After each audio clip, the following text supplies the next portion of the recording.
கூட்டணியில் இருக்கக்கூடிய பாஜக மற்றும் அதிமுக இந்த இரண்டு கட்சிகளிடையே பல்வேறு கருத்து வேறுபாடுகள் சமீப காலத்தில் எழுந்த வண்ணம் இருக்கின்றன. இந்த இடைத்தேர்தலுக்கான அந்த தயாரிப்பு என்பதன் அடிப்படையிலிருந்தே இந்த மோதல் போக்கோ அல்லது கருத்து வேறுபாடோ ஒரு கட்சி சார்ந்திருக்கவில்லை என்பது போன்ற கருத்துக்களை வெளியிடுவதிலோ அதிமுக தரப்பிலிருந்து அப்படியான கருத்துக்கள் எழுந்து வந்த நிலையில் பாஜகவிலிருந்து சில முக்கிய நிர்வாகிகள் அதிமுகவில் சேர்ந்திருக்கக்கூடியதன் காரணமாக தற்போது அதிமுக தரப்பிலிருந்தும் படியே பாஜக தரப்பிலிருந்தும் பல்வேறு முரண்பட்ட கருத்துக்கள் வெளிவந்து கொண்டிருக்கின்றன. எந்த கட்சியும் சார்ந்ததாக இல்லை என்றும் இந்த கட்சியை சேர்ந்தவர்கள் பாஜகவை சேர்ந்தவர்கள் சொல்லக்கூடிய அந்த கருத்துக்கு எதிர்வினை ஆற்றக்கூடிய ஒரு வகையில் அதிமுக தரப்பிலிருந்தும் பதில்கள் வர தொடங்கி இருக்கின்றன. இப்படியான முற்றல்களுக்கான ஒரு பெரும் தொடக்க புள்ளியாக அமைந்தது என்னவென்றால் பாஜகவினுடைய ஐடி பிரிவு தலைவராக இருந்த நிர்மல்குமார் அதிமுகவில் இணைந்ததுதான். அவர் நம்மோடு தற்போது நேரலையில் இணைந்திருக்கிறார். அவரோடு பேசலாம். சார் வணக்கம். இப்போ அண்ணாமலை மீது அதிருப்தி என்ற ஒரு காரணத்தை முன்வைத்து பாஜகவிலிருந்து விலகியதாக சொன்னீங்க. என்ன அதிருப்தி, என்ன பிரச்சனை இருந்தது அதை சொல்லுங்க. வணக்கம். நான் அந்த பிரச்சனைகள் நான் அதிமுக சேர்றதுக்கு முன்னாடி எனக்கு என்ன இஷ்யூஸோ எனக்கு இல்லை. அதாவது நான் சொன்ன வந்த விஷயங்கள் எதுவும் எனக்கு தனிப்பட்ட முறையில எனக்கான காரணங்கள் அந்த மாதிரி இல்லை. பொதுவா நான் பார்த்த காரணங்கள், பொதுவா எல்லாரும் அதாவது தொண்டர்கள் எப்படி நடத்தப்பட்டார்கள், அவர்களுக்கு தேவையான அங்கீகாரம் கொடுக்கப்படவில்லை. ஸோ இந்த மாதிரி பொதுவான காரணங்கள் தான். இப்போ நான் சின்ன சின்ன காரணங்கள், எனக்கான தனிப்பட்ட முடிவுகள் இல்லை, எனக்கு எதுவும் இது பண்ணல, இல்லை எனக்கு எதுவும் அங்கீகாரம் கொடுக்கல, அப்படிலாம் ஒன்றும் பெரிய விஷயம் இல்லை. ஏன்னா அதெல்லாம் எதிர்பார்த்து நாங்கள் கட்சியில பயணிக்கவில்லை. எல்லா கட்சியிலும் சின்ன சின்ன நெருக்கடிகள் எல்லா காலகட்டத்திலும் ஒவ்வொருத்தருக்கும் வரக்கூடியதான். ஸோ அதுக்கெல்லாம் நம்ம உடனே முடிவெடுக்கக்கூடிய நபரும் நான் இல்லை. எல்லாத்தையும் அட்ஜஸ்ட் பண்ணி எல்லாரும் கூட சேர்ந்து எல்லாரையும் சரி செஞ்சு இருக்கிற பல்வேறு கட்ட பிரச்சனைகள் எல்லாத்தையும் சரி செஞ்சு தான் நான் பயணிக்க முயற்சி செஞ்சு அப்படித்தான் நான் எப்பயும் பயணிப்பேன். நான் தெரிவிச்ச காரணங்கள் பொதுவாக எல்லாரும் பேசிய காரணங்கள். எனக்குன்னு தனிப்பட்ட முறை இந்த பிரச்சனை அந்த பிரச்சனை சொல்லுது, பொதுவான பிரச்சனை எல்லாம். இப்போ 2021 அண்ணாமலை தலைவராக பதவியேற்றார். அப்போதிலிருந்தே இந்த சிக்கல்கள் நீடிக்கிறதா? நீங்க சொல்ற அந்த பொதுவான பிரச்சனைகளை தொண்டர்கள் சந்திக்க வேண்டிய ஒரு சூழல் ஏற்பட்டதா, அல்லது சமீபத்தில் அமைக்கப்பட்ட வார் ரூம் அதில் முக்கியத்துவம் அளிக்கப்படாதது காரணமாகவும் சொல்லப்படுகிறது, அதுதான் காரணமா? இது 1.5 வருஷத்துக்குள்ளே தான். அதுதான் அப்பதான் பெருசா பார்க்கப்பட்டுச்சு. ஏன்னா பல கட்டத்துல ஒவ்வொரு நாளும் இதை மாத்துறதுக்கும் இதை சரி பண்றதுக்கும் என்னுடைய சைட்ல நான் பல முயற்சிகளை செஞ்சேன். ஏன்னா ஒரு நாள்ல யார்ட்டையும் சொல்லாம எடுக்க முடியவில்லை. நான் பல்வேறு கட்ட தலைவர்கள், மூத்த தலைவர்கள் எல்லார்ட்டையும் நாங்க விவாதிச்சிருப்போம். இதை சரி பண்ணணும், அடுத்த கட்டத்தை எடுத்துட்டு போகணும், கட்சியை வளர்ச்சிக்கு கொண்டு போகணும், நிறைய விஷயங்கள் நாங்கள் விவாதிச்சோம், நிறைய பண்ணணும். பட் அதுல எல்லாம் பெரிய தோல்விதான். அதனால அடுத்த கட்டத்துல நான் என்னை மாற்றிக்கொண்டு நான் பயணிக்கணும் முடிவு செய்தேன். பட் அந்த நான் என்னுடைய பயணத்தை தொடங்கிய பிறகு நான் எந்த குற்றச்சாட்டுக்கும் நான் பதில் சொல்ல வேண்டாம்னு பாக்குறேன். இன்னொன்னு, நான் எந்த விதத்திலும் எந்த சங்கடத்தையும் ஏற்படுத்தக்கூடாது. அதே நேரத்தில் நான் சேர்ந்த பிறகு இந்த ஒவ்வொரு காரணங்களையும் நான் சொல்லியிருக்கேன். பட் இது ஃபியூச்சர்ல வேற யாரும் இதை தெரிவிப்பாங்களான்னு தெரியல. பட் நிறைய பேர் இது வெளியில சொல்லுவாங்க.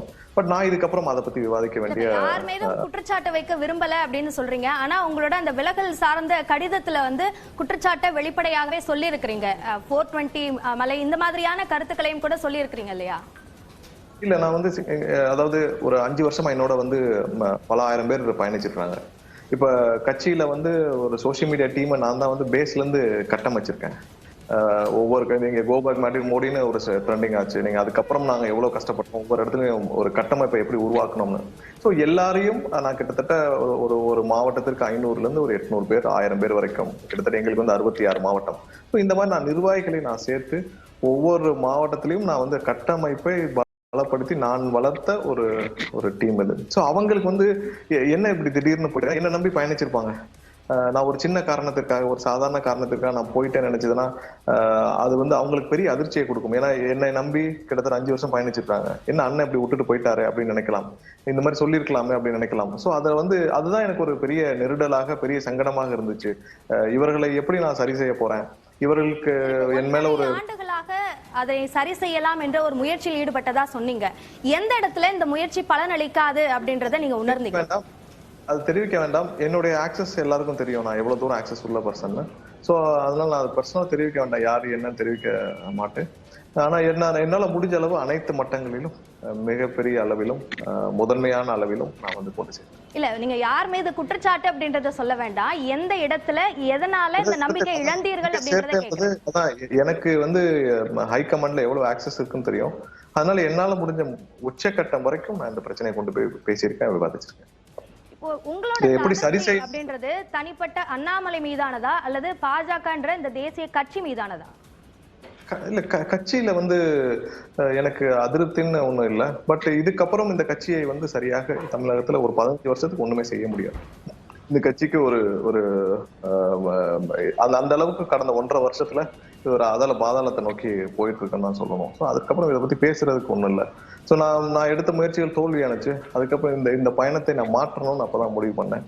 நான் யாரையும் இங்க திருத்துறதுக்கு வரல. பட் என்னாலான ஒரு ஒரு அட்வைஸோ ஒரு இதுவோ செஞ்சு பார்த்தோம், நடக்கல.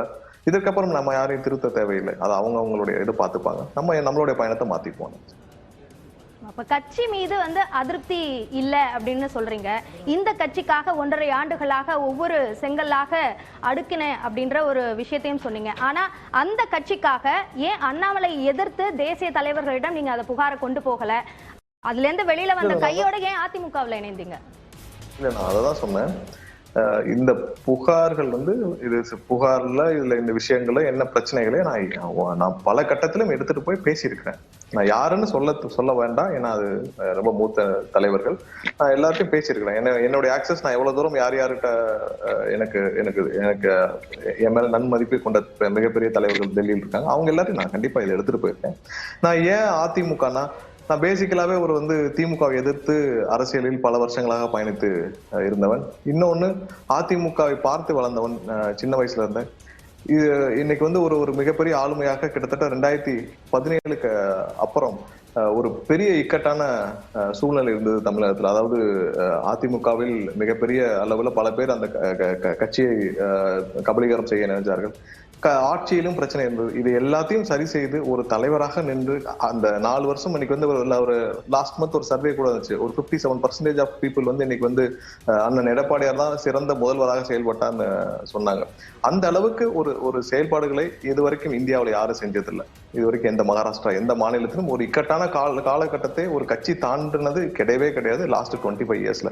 அதை தாண்டி கொண்டு போய் இன்னைக்கு வந்து ஒரு ஒற்றை தலைமையாக இன்னைக்கு நம்பிக்கையை பெற்று தொண்டர்களுடைய மொத்த நம்பிக்கையும் பெற்ற ஒரே தலைவர் அண்ணன் எடப்பாடியார் தான். ஸோ அதன் மீது எனக்கு எப்பயுமே ஒரு பெரிய நன்மதிப்பு உண்டு. இன்னைக்கு இல்லை, நான் இது வந்து கடந்த 3-4 வருடங்களாக நான் அவரை 2017 ஃபாலோ பண்றேன். அப்ப இருந்தே அவரை பற்றி என்னுடைய அபிப்பிராயங்களை என்ன கூட பயணிச்ச அனைத்து பாஜக தலைவர்கள் எல்லாத்தையும் நான் தெரிவிச்சுட்டே வரேன்.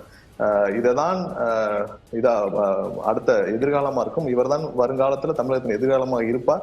இதை செய்யணும், இதை நீங்க சரியா செய்யணும்னு சொல்லியிருக்கேன். நீங்க தவறான ஆள் பின்னால் நம்ம எப்பவும் சப்போர்ட் பண்ணக்கூடாதுன்றது என்னுடைய இது வந்து என்னுடைய கருத்தை நான் எல்லா இடத்துலயும் வச்சுட்டே இருந்தேன். பாஜக கட்சி மீதும் அதிருப்தி இல்ல, அண்ணாமலை என்ற ஒருவர் இதுதான் அதிருப்தி என்றதையும் சொல்றீங்க. அதிமுக மேலையும் ஒரு நல்ல கருத்து இருந்ததால் தான் அந்த கட்சி சென்றதாகவும் சொல்றீங்க. இந்த 2 கட்சிகளுமே கூட்டணியில இருக்கும்போது கூட்டணியில் இருக்கக்கூடிய மற்றொரு கட்சிக்கு போறது இந்த கூட்டணி உறவை வந்து பாதிக்காதா? இப்போ உங்களுடைய இந்த வருகைக்கு பிறகு நிறைய முற்றுகளோ முரண்பட்ட கருத்துக்களையும் இருவேறு கட்சிகள்ல இருந்துமே எழுந்திருக்கு இல்லையா? என்னுடைய தனிப்பட்ட காரணங்கள், அதாவது கடந்த ஒரு 1.5 வருஷமா பார்த்திருப்பீங்க, பல முன்னாள் எம்எல்ஏக்கள் பல பேர் வந்து பாஜகல இணைஞ்சாங்க. கிட்டத்தட்ட ஒரு 30 பேர்கிட்ட வந்து ஒரு மூத்த நிர்வாகிகள், பழைய மேயர், பழைய எம்எல்ஏ, பழைய மினிஸ்டர், இந்த மாதிரி நிறைய பேர் இணைஞ்சிருக்காங்க. ஸோ நான் இது இப்ப நடக்கல. இன்னொன்னு, நான் கட்சி மாறுவது என்னுடைய தனிப்பட்ட விருப்பம். நான் வந்து என்னுடைய காரணங்களை தெளிவாக சொல்லிவிட்டேன். நான் எதுவும் யாரையும் ஏமாற்றிட்டு வரல, இல்லை எதுவும் பண்ணிட்டு வரல. நான் வந்து என்னுடைய காரணங்களை தெளிவாக சொல்லிட்டு நான் ஒரு முடிவை எடுத்து பல மாதங்களா எடுத்து நான் ஒரு ராஜினாமா செய்துட்டு வரேன். அது என்னுடைய தனிப்பட்ட உரிமை. அதுக்கு நீங்க வந்து கட்சியை அதிமுகவை நீங்க வந்து குறை சொல்லி பேசுறது ரொம்ப குழந்தைத்தனம், ரொம்ப இம்மெச்சூரிட்டி. இது வந்து இதுதான் நான் சொல்ல வந்த நிறைய விஷயங்கள், இதுவும் ஒரு விஷயங்கள் வந்து நல்ல ஒரு தெளிவான மனநிலையில் இருக்கக்கூடியவர் எடுக்கக்கூடிய முடிவாக இது இல்லை. ஏன்னா இது என்னுடைய தனிப்பட்ட முடிவு. நான் என்னுடைய காரணங்களை சொல்லியிருக்கேன். நீங்க அதை விட்டுட்டு நீங்க அதிமுக உங்களுடைய தனிப்பட்ட முடிவாக இருந்தாலும் கூட்டணியில் இருக்கக்கூடிய கட்சியிலிருந்து மற்றொருவர் சேருவது என்பது தற்போது இதனைத் தொடர்ந்து அண்ணாமலை தெரிவித்த கருத்திலும் கூட பாஜகவிலிருந்து சென்று திராவிடத்தை வளர்க்க வேண்டிய ஒரு அவசியம் தமிழ்நாட்டில் உருவாகி இருக்கிறது, அந்த அளவிற்கு கட்சி வளர்க்கிறது என்ற கருத்தை சொல்கிறார். இப்படியான ஒரு கருத்தாளர்கள் எல்லாம் உங்களுடைய இந்த மாறுதலுக்கு பிறகுதானே வருது. இல்ல இத வேற மாதிரி பாக்குறாங்க பொதுல. அதாவது இருக்கிறவங்களே தக்க வச்சுக்க முடியல, அப்புறம் என்ன இவர் வந்து தலைவர். அதெல்லாம் ஒரு சும்மா சப்பக்கட்டு காரணங்கள், அதை பத்தி பேசுறதுக்குல்ல. இது வந்து தேவையில்லாத விஷயங்கள். இப்ப அதிமுக என்னை இழுக்கல, நானா விருப்பப்பட்டு நானா என்னுடைய முயற்சியை செய்து நானா நேரடியாக அண்ணன் எடப்பாடியை சந்திச்சு நான் செய்யணும். எந்த இடத்திலும் தலைமையை பலவீனப்படுத்துறதுக்காக இபிஎஸ் அணிக்கு நீங்க இழுக்கப்பட்டீங்க அப்படின்ற ஒரு கருத்தும் கூட ஒரு விமர்சனமும் கூட சொல்லப்படுகிறது. அதற்கான அவசியமே கிடையாது. இன்னைக்கு தமிழகத்துல ஒரே பெரிய தலைமை அண்ணன் எடப்பாடியா தான். அதனால எந்த தலைமையை வீக்கன் பண்ணணுமோ இதுவோ தெரியல, அவங்களுக்கான விஷயத்த அவங்களே தேடிப்பாங்க. ஒன்றும் பெரிய விஷயம் இல்லை. இதை வந்து பெருசாக அவர் அண்ணன் எடப்பாடியார் வந்து இதை வந்து பெரிய யாரையும் பெருசா இது பண்ணிக்கல. இல்ல இதுல என்ன வந்துதான் இவரை வந்து நீங்க கூட்டிட்டு வாங்கன்னு யார்ட்டையும் சொல்லல. அந்த மாதிரி எந்த முயற்சியும் நடக்கல. இதுல வந்து என்னுடைய தனிப்பட்ட காரணங்கள், என்னுடைய தனிப்பட்ட விருப்பத்தின் பேர்ல நான் சேர்ந்திருக்கேன். இதை நீங்க பெருசா வந்து வேற வேற வகையில ரியாக்ட் பண்ணீங்கன்னா இதுதான் வந்து ஒரு ரொம்ப குழந்தைத்தனமான ஒரு பேச்சு. இது நான் லேட்டா தான் பார்த்தேன். பட் இதை நான் இப்ப கமெண்ட் பண்ண முடியாது. ஏன்னா நான் வந்து இது மேலும் நான் இதுல எந்த விதத்திலும் நான் அதுல கமெண்ட் பண்ற மாதிரி இல்ல. சரி, இப்போ அதிமுகல இணைந்து இருக்கீங்க. இங்க வந்து ஐடி பிரிவு தலைவராகவோ அல்லது அது சார்ந்த பொறுப்புகள் ஏதேனும் வழங்கப்படுவதற்கு வாய்ப்பு இருக்கா? அது சார்ந்த பரிசீலனைகள் ஏதாவது இருக்கா? அதெல்லாம் அந்த மாதிரி எல்லாம் எந்த எண்ணமும் இல்லை. இல்ல அண்ணன் எடப்பாடி என்ன சொல்றாங்களோ எந்த பொறுப்பு கொடுத்தாலும் நான் செய்யதான் போறேன். அதனால எனக்கு ஒண்ணும் இல்லை. நான் இப்படிதான் பாரதிய ஜனதா கட்சியில இருந்தேன். நான் எந்த டிமாண்டும் பண்ண மாட்டேன், யார்கிட்டையும் எனக்கு வேணும்னு கேட்க மாட்டேன், எதுவும் செய்ய மாட்டேன். பட் எனக்கு கொடுக்கப்பட்ட பொறுப்புகளை ரொம்ப சிறப்பா என்னால பிடிச்ச அளவுக்கு செஞ்சுட்டு போவேன். இப்படிதான் என்னுடைய கடந்த கேரியரும் இருந்திருக்கு. பொறுப்புகள் இல்லாமலும் 2 வருஷம் இருந்த, கிட்டத்தட்ட 2017 19 18 எண்டு வரைக்கும்.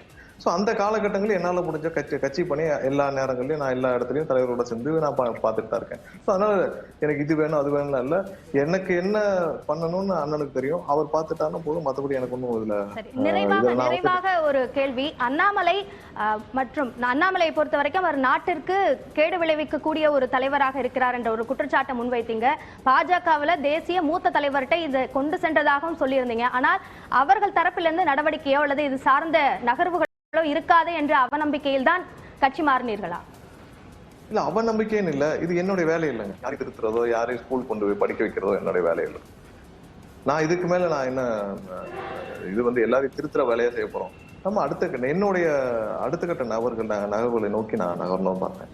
நான் என்னுடைய பணியில அடுத்த கட்டம் செய்யணும்னு பார்த்தேன். நான் இதுல வந்துட்டு நான் இதுல ரொம்ப போட்டு நம்மளுடைய நேரத்தையும் இதையும் வீணடிச்சு நமக்குள்ளேயே புழுங்கி நமக்குள்ளேயே இந்த விஷயத்தை குழப்பிக்கிட்டு இருக்க வேண்டாம். நம்ம அடுத்த கட்டத்தை நோக்கி நகர்வோம்.